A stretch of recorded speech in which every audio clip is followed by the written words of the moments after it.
Minister.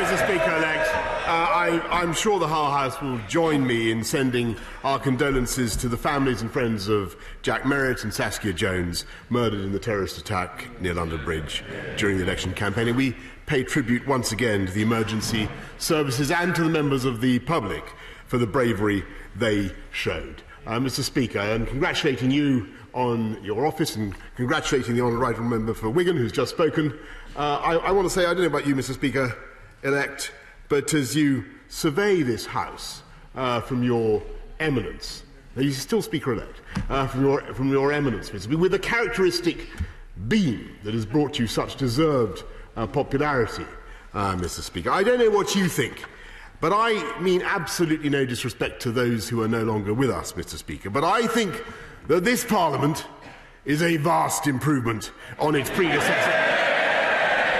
And indeed, Mr. Speaker, I would say it is one of the best parliaments this country has ever produced, with more female members than ever before, with more black and minority ethnic members than ever before, and it is also, Mr. Speaker, and I incarnated in your person, Mr. Speaker, a vastly more democratic Parliament, because this Parliament is not going to waste the time of the nation in deadlock and division and delay.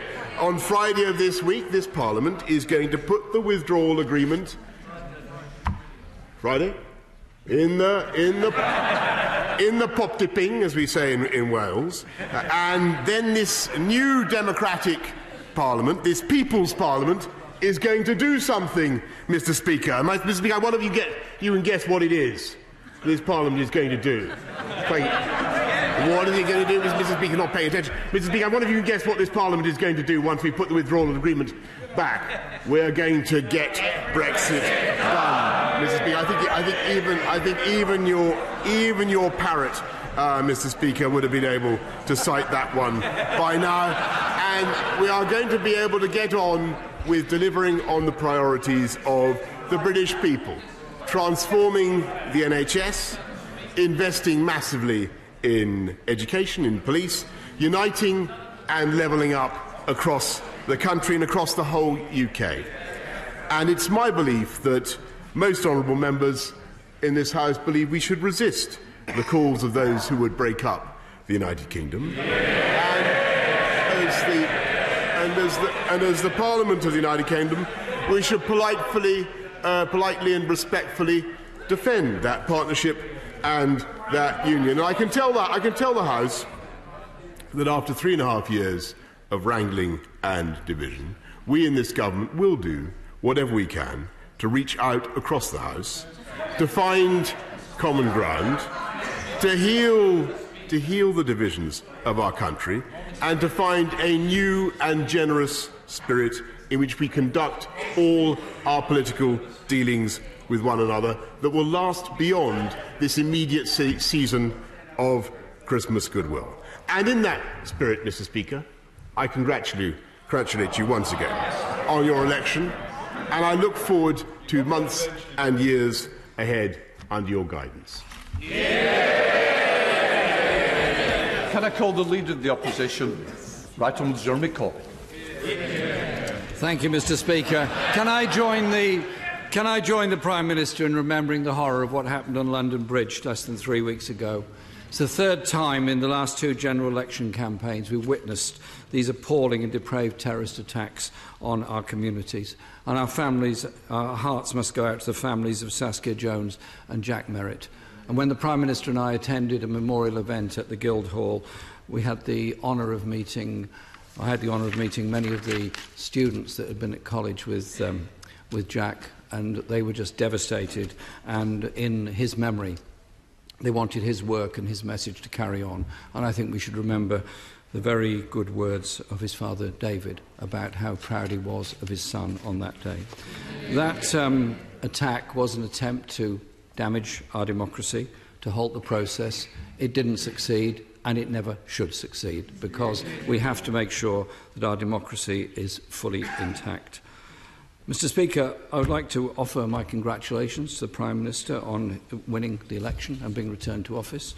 And I want to pay tribute to those members from my party particularly who sadly lost their seats in the election and therefore will not be here. In particular, well, there are many who can remember, but obviously Dennis Skinner is somebody that comes very much to mind on this occasion.